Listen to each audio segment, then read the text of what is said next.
नमस्कार, आपके साथ मैं हूं सुखवीर। आप देख रहे हैं आपका अपना चैनल भिवानी हलचल। सबसे पहले की नजर आज की न्यूज हेडलाइंस पर। जिले में 20 करोड़ रुपए की लागत से तैयार 42 अमृत सरोवरों का हुआ लोकार्पण। सिखों के छठे गुरु श्री हरगोविंद साहिब जी का प्रकाश उत्सव मनाया गया धूमधाम से। राष्ट्रीय चिकित्सक दिवस पर चिकित्सकों को किया गया सम्मानित।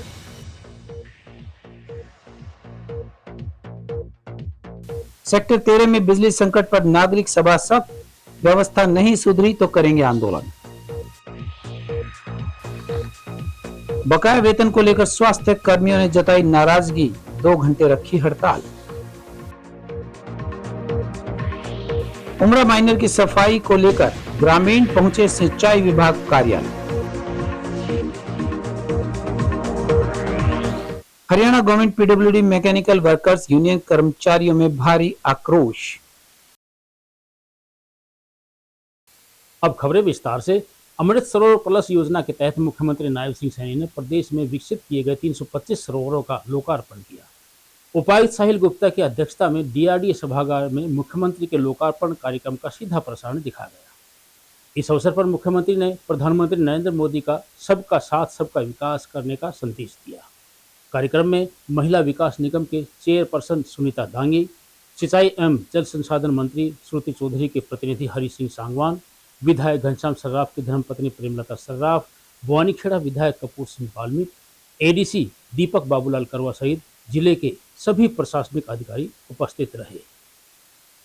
इस अवसर पर डीसी ने योजना के अंतर्गत जिले में 42 तालाबों का सुंदरीकरण करने की जानकारी दी।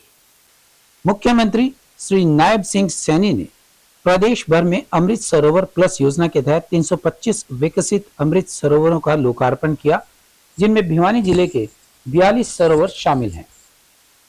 डिप्टी कमिश्नर साहिल गुप्ता की अध्यक्षता में जिला स्तरीय उद्घाटन कार्यक्रम डीआरडीए हॉल में आयोजित किया गया, जहां मुख्यमंत्री के कार्यक्रम का सीधा प्रसारण दिखाया गया।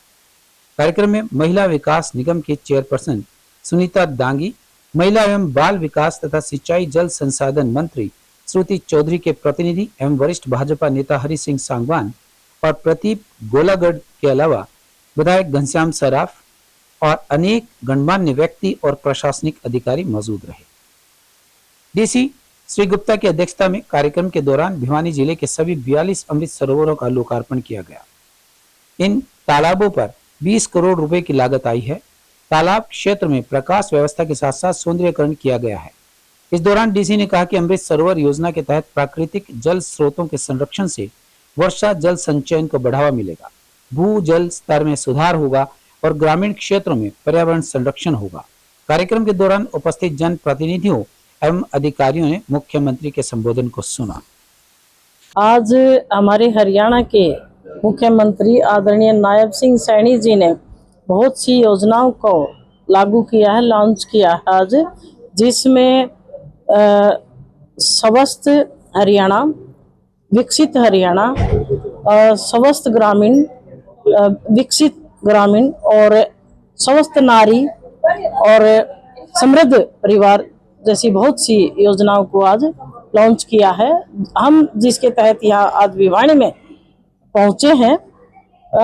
आज 325 अमृत सरोवर का उद्घाटन किया गया है, जिसमें से भिवानी जिले के अंदर 42 अमृत सरोवर का उद्घाटन हुआ है और ये भिवानी विधानसभा इसके अंदर 4 अमृत सरोवर का उद्घाटन किया गया है। आज हम यहाँ लघु शौचालय में इकट्ठे हुए हैं सभी। सबसे पहले तो मैं आदरणीय नायब सिंह सैनी जी का धन्यवाद करती हूँ। उन्होंने 325 अमृत सरोवरों का शिलान्यास किया है। ये शिलान्यास नारायणगढ़ से किया गया है और अपने भिवानी विधानसभा क्षेत्र में 4 जोड़ हैं। उसमें एक तो पूर्णपुरा, एक धारेड़ो, एक बामला और एक देवसर, चारों का अपने उसमें विधानसभा क्षेत्र में आते हैं। वैसे पूरे हरियाणा में 325 अमृत सरोवर बनेंगे। बहुत ही अच्छा काम है, सराहनीय काम है। पहले टाइम पे जोड़ होते थे, आजकल कम हो गए हैं, तो उससे अपना अगर ये जोड़ अपने बनेंगे, अमृत सरोवर बनेंगे, तो उससे अपने को फायदा होगा, अच्छा काम होगा, अच्छी हरियाली, गांव में भी स्वच्छ सुंदरता का वातावरण होगा। सिखों के छठे गुरु श्री गुरु हरगोविंद साहिब जी के प्रकाश उत्सव को घंटाघर स्थित गुरुद्वारा सिंह सभा और देवसर चुंगी पर प्राचीन गुरुद्वारा सिंह सभा में श्रद्धा के साथ मनाया गया। घंटाघर गुरुद्वारा के मुख्य ग्रंथी भाई प्रेम सिंह ने बताया कि श्री गुरु गोविंद सिंह साहिब जी का जन्म 1595 में गांव वड़ाली में सिखों के 5वें गुरु अर्जुन देव के घर में हुआ था। वहीं देवसर चुंगी पर गुरुद्वारा के मुख्य ग्रंथी भाई गुरु वचन सिंह ने गुरुवाणी कीर्तन के साथ संगत को गुरु साहिब के बताए मार्ग पर चलने का संदेश दिया। उन्होंने बताया कि गुरुदेव ने सिखों में आत्मविश्वास, साहस और संगठन की भावना का संचार किया और मानवता व धर्म की रक्षा के लिए अनेक युद्ध लड़े। यह पर्व आज भी हमें सत्य और धर्म के मार्ग पर चलने का संदेश देता है। गुरुद्वारा सिंह सभा घंटाघर में सिखों के छठे गुरु श्री गुरु हरगोबिंद साहिब जी का प्रकाश उत्सव मनाया गया।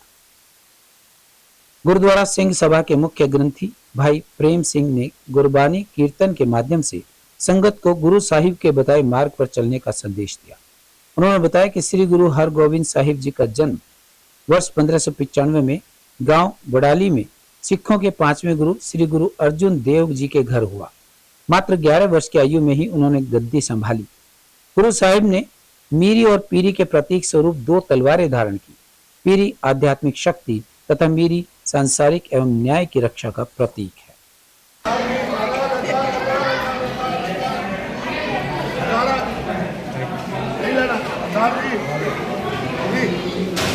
वाहिगुरु जी का खालसा, वाहिगुरु जी की फतेह। गुरु हरगोबिंद साहब जी का आज 431वां जन्मदिन है।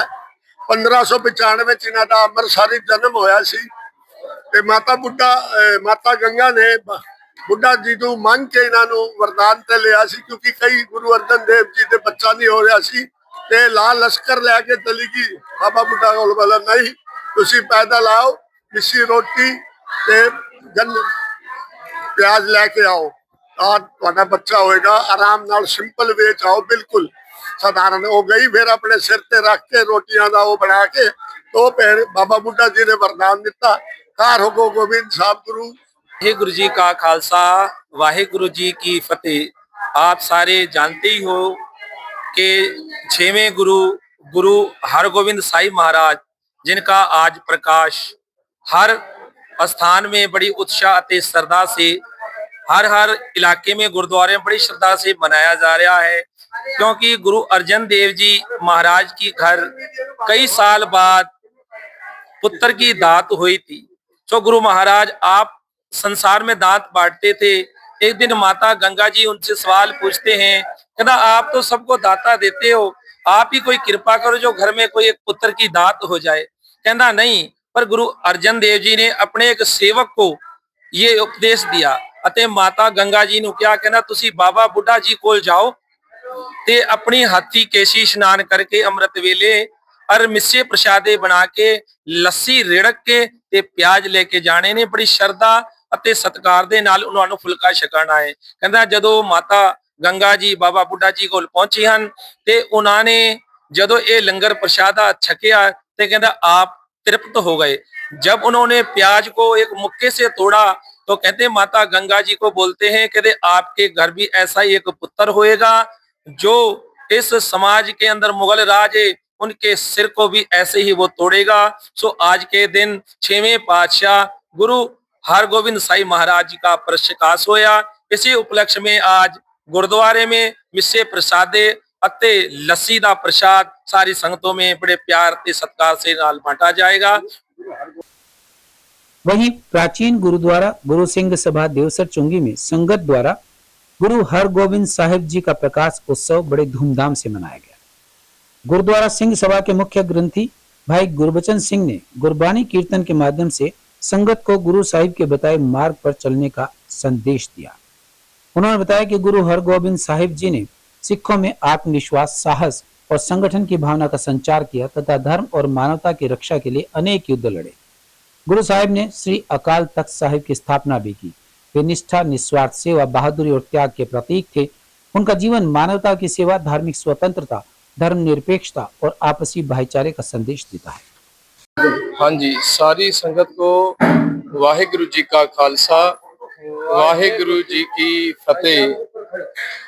जैसे कि आप सारी संगत जानते हो कि सिख पंथ के 6वें गुरु मीरी पीरी के मालक धन धन साहिब श्री गुरु हरगोबिंद साहिब जी महाराज जिनका जन्म 9 जून 1595 को अमृतसर के गांव बडाली में हुआ था। ये 5वें गुरु साहिब श्री गुरु अर्जन देव साहिब जी के सुपुत्र थे, जिनका आज प्राचीन गुरुद्वारा श्री गुरु सिंह सभा देवसर चुंगी में बड़ी श्रद्धा भावना से, बड़ो हर्षो उल्लास से यहाँ की सारी संगत के साथ गुरु जी के आशीर्वाद के साथ बड़ी श्रद्धा के साथ मनाया जा रहा है। गुरु जी ने अपने समूचे जीवन में 2 कृपाणें धारण की, जिसका मुख्य उद्देश्य ये था कि एक मीरी और एक पीरी की, जिसको हम हिंदी में संत और सिपाही की कृपाण कह सकते हैं। वो गुरु जी ने इसलिए धारण की, एक संदेश दिया कि हम अपने अंदर के दुश्मनों के साथ में लड़ते हैं, इसी तरह हम अपने बाहरों के दुश्मन जो हैं उनका भी मुकाबला कर सकें। आज प्राचीन गुरुद्वारा सिंह सभा देवसर चुंगी में छठी पातशाही मेरी पीरी के हमारे श्री हरगोविंद साहिब जी का प्रकाश पर्व बड़े ही हर्षोल्लास से मनाया गया है। आज सवेर से ही सारी संतों का यहाँ पर मत्था टेकने आने का तांता लगा हुआ था और दोपहर को सवेरे 10 बजे श्री सुखमनी साहिब का पाठ हुआ और दोपहर को शब्द कीर्तन और उसके बाद गुरु का आज अटूट लंगर, जिसमें मिस्सी रोटी, लस्सी और अचार प्याज के साथ एक इतिहास है जो हम भाई जी ने अभी कीर्तन के अंदर सुनाया था, उसका प्रसाद बरताया गया है। इसका एक विशेष महत्व था जो अभी हम आपको हमारे भाई जी द्वारा उनके पास लेके चलते हैं कि तुरंत आपको भाई जी हमारे गुरबचन सिंह जी आपको बताएंगे। भाई इसका एक विशेष महत्व है। जैसे ही आपको याद होगा, पिछले कुछ दिन पहले ही 5वें गुरु धन गुरु अर्जन देव जी का यहाँ पर शहीदी प्रकाश पर्व मनाया गया था और गुरु अर्जन देव जी के वैसे तो एक दुनिया को तारने वाले गुरु हुए हैं। उनके घर खुद के में कोई औलाद नहीं थी। उनकी मिसेज जो पत्नी जो है माता गंगा जी ने उनको कहा, आप दुनिया को तारते हो और आज हमारे घर कोई औलाद नहीं है, ये क्या कर्तव्य है, कैसा खेल है, हमारे घर भी हमारी झोली भी भरो। तो गुरु अर्जन जी ने कहा, आप बाबा बुड्ढा सिंह जी के पास जाओ, बाबा बुड्ढा जी के पास जाओ और वहां से आपको औलाद मिलेगी।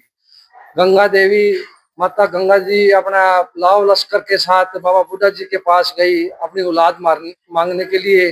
बाबा बुड्ढा जी ने उनको वापिस भेज दिया। वापिस आके उन्होंने गुरु जी से कहा, बाबा जी ने तो वापिस भेज दिया। तो उन्होंने यही कहा था, आप किस मकसद से गए थे? औलाद पाने के लिए, चाह से। अपने आप को नीचे गिरकर श्रद्धा मान से पैदल चल के जाओ, ना कि लाश लक्ष्य करके कि मैं बुराई आई है, गुरु की घर से आया कोई आया। फिर माता गंगा जी पैदल ही उनके लिए चल के गई, एक प्रसाद बना के लस्सी का और प्याज लेकर मिस्सी रोटियां बना के गई और बाबा बुड्ढा जी के आगे उन्होंने प्रसाद रखा और झोली फैला कर कही कि मेरे घर पुत्र की दात दो। तो बाबा जी ने वो जो प्याज मुट्ठी से मारा और 4 टुकड़े हुए, तो बाबा जी ने वरदान दिया, जिस तरह ये प्याज टूटा है ऐसे ही आपके घर में एक शूरवीर का जन्म होगा। चौधरी बंसीलाल सामान्य अस्पताल सहित अनेक चिकित्सा संस्थानों में राष्ट्रीय चिकित्सक दिवस उत्साह और सम्मान के साथ मनाया गया। इस अवसर पर अस्पताल परिसर में डॉक्टरों को सम्मानित करते हुए संगोष्ठी और स्वास्थ्य जागरूकता कार्यक्रम आयोजित किए गए। सीएमओ डॉक्टर रघुवीर संडेल ने बताया कि भारत रत्न महान चिकित्सक, शिक्षाविद और पश्चिम बंगाल के पूर्व मुख्यमंत्री डॉक्टर विधान चंद्र राय की स्मृति में इस दिवस को मनाया जाता है। उन्होंने कहा कि एक चिकित्सक केवल इलाज करने वाला व्यक्ति नहीं होता है, बल्कि समाज की उम्मीद और विश्वास का केंद्र होता है। वहीं भारत अस्पताल के संचालक डॉक्टर रूपेंद्र रंगा ने कहा कि रोगियों की सेवा, मानवता की रक्षा और स्वास्थ्य के प्रति समर्पण ही एक चिकित्सक का सबसे बड़ा धर्म है। राष्ट्रीय चिकित्सक दिवस पर चिकित्सकों की समाज के प्रति सेवाओं, समर्पण और मानवता के लिए उनके योगदान को याद करते हुए विभिन्न कार्यक्रम आयोजित किए गए। राष्ट्रीय चिकित्सक दिवस हर वर्ष 1 जुलाई को भारत रत्न से सम्मानित महान चिकित्सक, शिक्षाविद, स्वतंत्रता सेनानी और पश्चिम बंगाल के पूर्व मुख्यमंत्री डॉक्टर विधान चंद्र राय की स्मृति में मनाया जाता है। इस अवसर पर डॉक्टर रघुवीर सांडेल ने कहा कि डॉक्टर केवल इलाज करने वाला व्यक्ति नहीं, बल्कि समाज की उम्मीद और विश्वास का केंद्र होते हैं। उन्होंने कहा कि कोविड महामारी, बाढ़, सड़क दुर्घटनाओं और अन्य आपदाओं के दौरान डॉक्टर्स ने अपनी जान जोखिम में डालकर सेवा की और मानवता का परिचय दिया। उन्होंने कहा कि मास्क और सफेद कोट के पीछे डॉक्टर भी इंसान होते हैं जो लगातार मानसिक दबाव, तनाव और जिम्मेदारियों के बीच काम करते हैं। वहीं ईएनटी स्पेशलिस्ट डॉक्टर रुपेंद्र रंगा ने कहा कि रोगियों की सेवा, मानवता की रक्षा और स्वास्थ्य के प्रति समर्पण ही एक चिकित्सक का सबसे बड़ा धर्म है।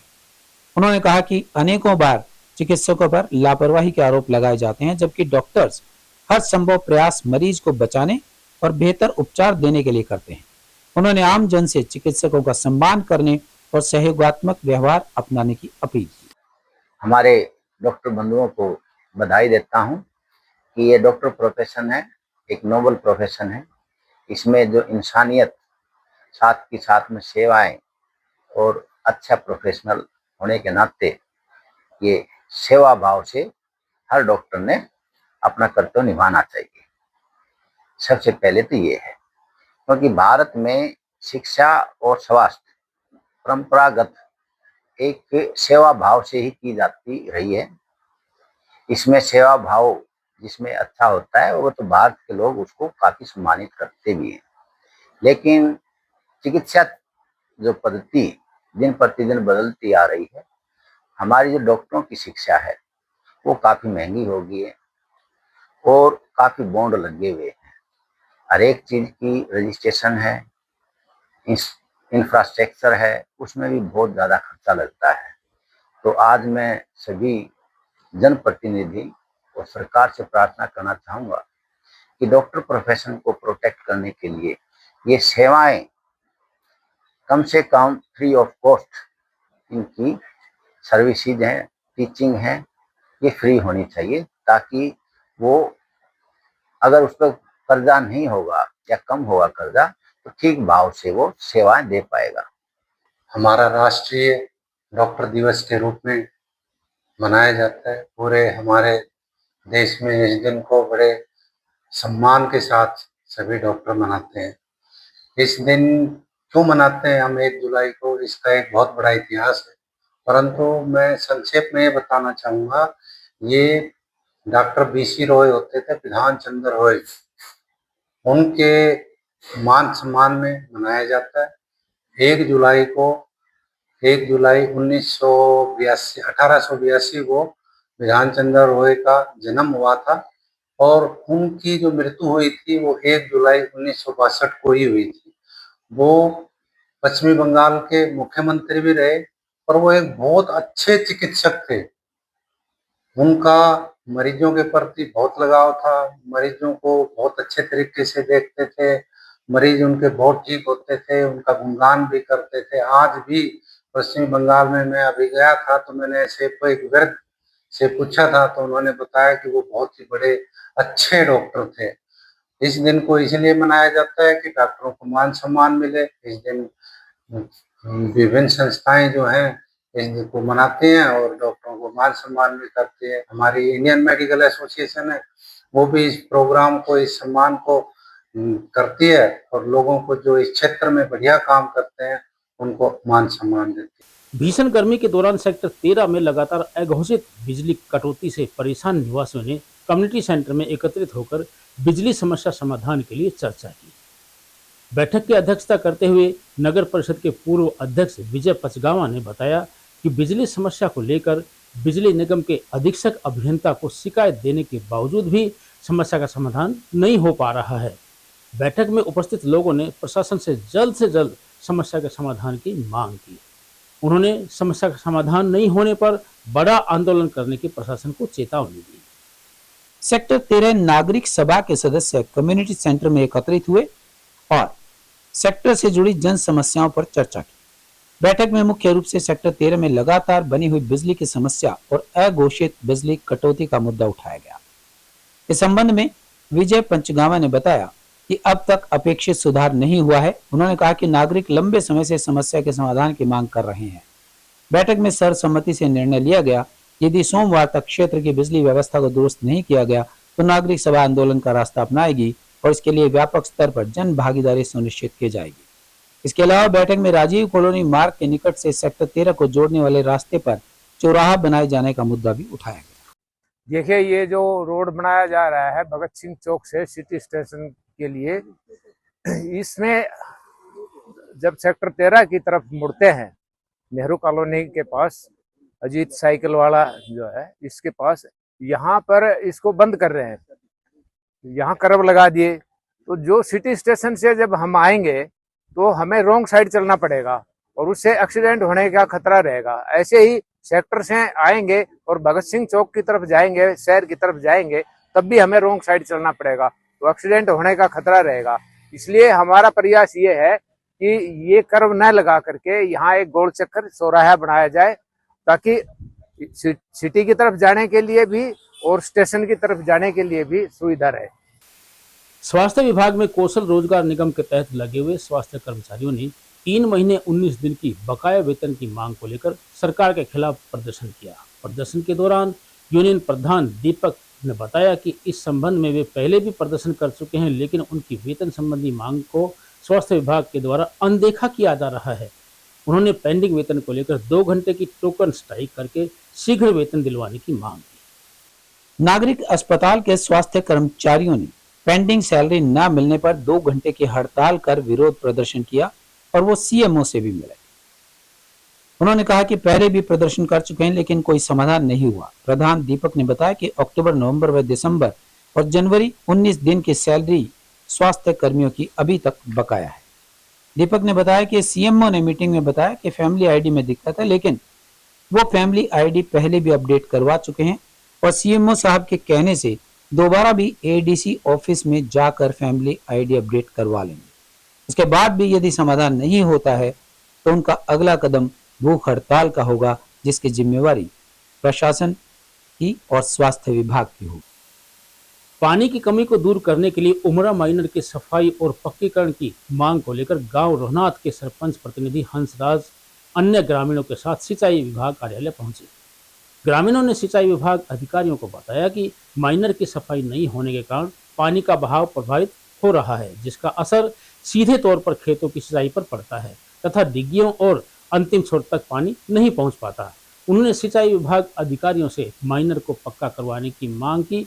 अधिकारियों ने ग्रामीणों को समस्या के समाधान के प्रति आश्वस्त करते हुए बताया कि शीघ्र ही सफाई कार्य शुरू करवाकर पानी के प्रवाह को बढ़ाया जाएगा, ताकि ग्रामीणों को पर्याप्त मात्रा में पानी मिल सके। उमरा माइनर की सफाई, पानी की कमी और नहर के पक्कीकरण की मांग को लेकर गांव रोहनाथ के ग्रामीणों ने अधिकारियों के समक्ष क्षेत्र की सिंचाई व्यवस्था से जुड़ी समस्याएं रखते हुए जल्द समाधान की मांग की।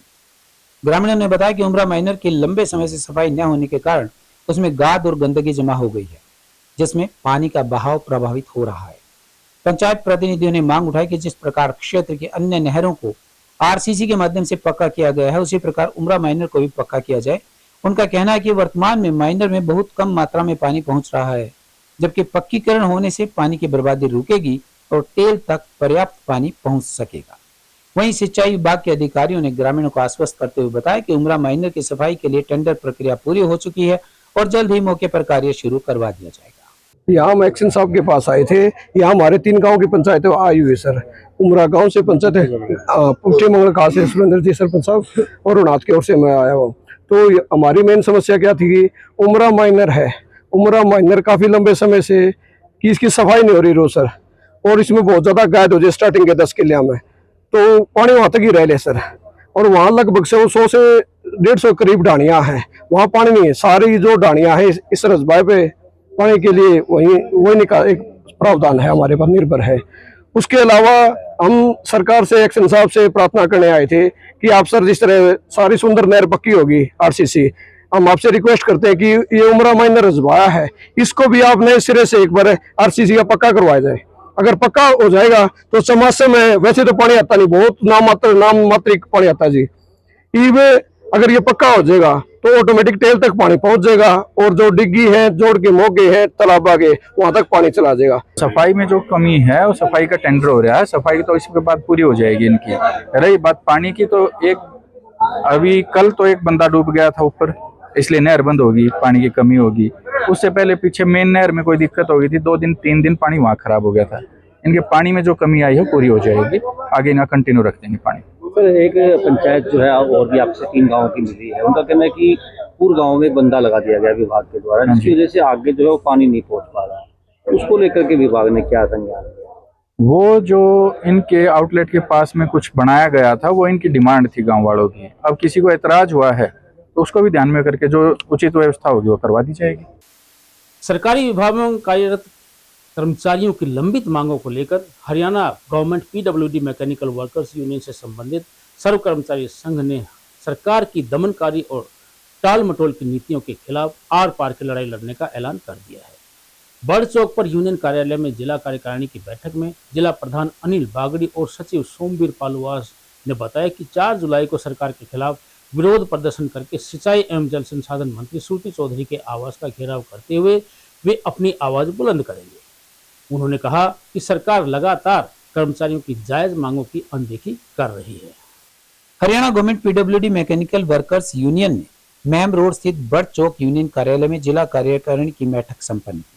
इस बैठक में मौजूद सैकड़ों कर्मचारियों के चेहरों पर सरकार के प्रति तीखा आक्रोश देखने को मिला। बैठक में कर्मचारियों की ज्वलंत समस्याओं और मांगों पर विस्तार से चर्चा की गई और सरकार के ढुलमुल रवैये की कड़े शब्दों में निंदा की गई। बैठक में कर्मचारियों को संबोधित करने और आंदोलन की रूपरेखा तैयार करने के लिए यूनियन के शीर्ष नेतृत्व ने मुख्य वक्ता के तौर पर शिरकत की, जिनमें राज्य प्रधान गंगाराम मौर्य, राज्य महासचिव जरनैल सिंह, राज्य उप महासचिव राजेश धनखड़, राज्य उप प्रधान सूरजभान जटासरा, राज्य सह सचिव संदीप सौरखी और जिला उप प्रधान रामचंद्र खुड़िया भी मौजूद रहे। रणनीति का खुलासा करते हुए यूनियन नेताओं ने ऐलान किया कि 4 जुलाई को भिवानी में विरोध प्रदर्शन किया जाएगा। इस दिन पूरे हरियाणा से हजारों की संख्या में कर्मचारी भिवानी पहुंचेंगे और सिंचाई एवं जल संसाधन मंत्री श्रुति चौधरी के आवास का घेराव कर अपनी आवाज बुलंद करेंगे। उसके कैंप कार्यालय के ऊपर हमारा प्रदर्शन है पूरे हरियाणा के कर्मचारियों का। दरअसल पिछले साल भी हमने प्रदर्शन किया था और उसके अंदर बहुत सारी मांग मुद्दों के ऊपर सहमति बनी थी, लेकिन पता नहीं मंत्री नहीं चाहती है, सरकार की नीयत के अंदर खोट है या अधिकारी इनके ऊपर आए हुए हैं, किसी भी समस्या का समाधान नहीं किया। समस्याएं मुख्य तौर पर हमारी कोई ऐसी समस्याएं नहीं थी कि हम सिर्फ आर्थिक लड़ाई लड़ रहे थे। उसके अंदर मुख्य समस्या ये थी कि एक तो सरकारी सिंचाई विभाग B&R और इरीगेशन को समाप्त कर रही है। रैशनलाइजेशन के तहत 2003 के अंदर सिंचाई विभाग में 19,600 पद थे। उसके बाद नहरें बढ़ी, ड्रेनेज बढ़ी, कार्य बढ़ा, लेकिन अब रैशनलाइजेशन करते हुए 2025 में कह रही है सरकार की 12,224 कर्मचारियों से काम चला गया। यानी कि कर्मचारियों की संख्या बढ़नी चाहिए, ये कम कर रहे हैं, लगभग आधे कर्मचारी कर रहे हैं। हमारे जितने भी नहरों के ऊपर काम करने वाले हैं वो सारे पद समाप्त करने जा रहे हैं, प्रमोशनल पद सारे समाप्त करने जा रहे हैं। हमने जब मुद्दा रखा मंत्री जी के सामने कि ये पद समाप्त नहीं करने, उन्होंने आश्वासन दिया कि नहीं करेंगे और तीनों EIC मिलकर के एक बार आपका पक्ष लेकर के दोबारा से रैशनलाइजेशन के ऊपर विचार करेंगे। लेकिन 8 महीने बीत जाने के बाद आज तक हमारा पक्ष नहीं सुना। दूसरा मुख्य मुद्दा था हमारा सेवा नियमों से संबंधित। दरअसल अगर विभागों के अंदर सरकार जिस तरह से कॉमन कैडर के अंदर ग्रुप D या क्लरिकल के कर्मचारी लेके आ रही है, अगर इलेक्ट्रीशियन को लेकर के आए, एक कर्मचारी सिंचाई विभाग के अंदर हो, एक B&R के अंदर हो, एक इरीगेशन के अंदर हो, तो B&R वाले को मिलेगा 25,500 वेतनमान और सिंचाई विभाग वाले को मिलेगा 19,900, बराबर योग्यता। अब मांग कर रहे हैं कि जब योग्यता बराबर है, उनकी भर्ती के नियम लागू हैं, तो उनकी वेतन विसंगतियां दूर की जाए वो सेवा नियमों के अंदर। दरअसल जो इस सरकार ने ना चुनाव से पहले एक वादा कराया था, हरियाणा प्रदेश के मुख्यमंत्री ने 1,20,000 कर्मचारियों को हम जॉब सुरक्षा देंगे, लेकिन क्या आज तक इस सरकार ने लगभग 2-2.5 साल के कार्यकाल के अंदर भी जॉब सुरक्षा के नाम पर वोट ले ली और आज तक भी HKN के कर्मचारियों को जॉब सुरक्षा नहीं दी। नंबर 2 बात, इस प्रदेश की जो सिंचाई मंत्री है, इस प्रदेश का जो पूर्व मुख्यमंत्री चौधरी बंशीलाल, तो इस प्रदेश का निर्माता को लौह पुरुष के नाम से उसको जाना जाता है।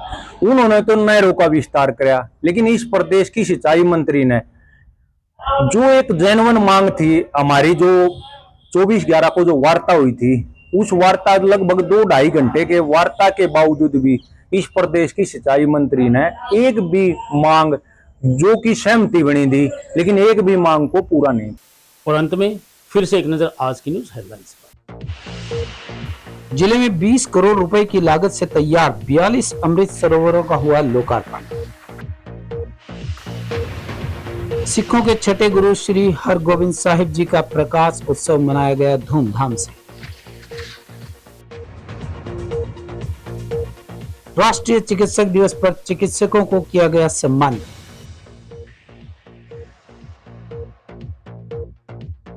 सेक्टर 13 में बिजली संकट पर नागरिक सभा सख्त, व्यवस्था नहीं सुधरी तो करेंगे आंदोलन। बकाया वेतन को लेकर स्वास्थ्य कर्मियों ने जताई नाराजगी, 2 घंटे रखी हड़ताल।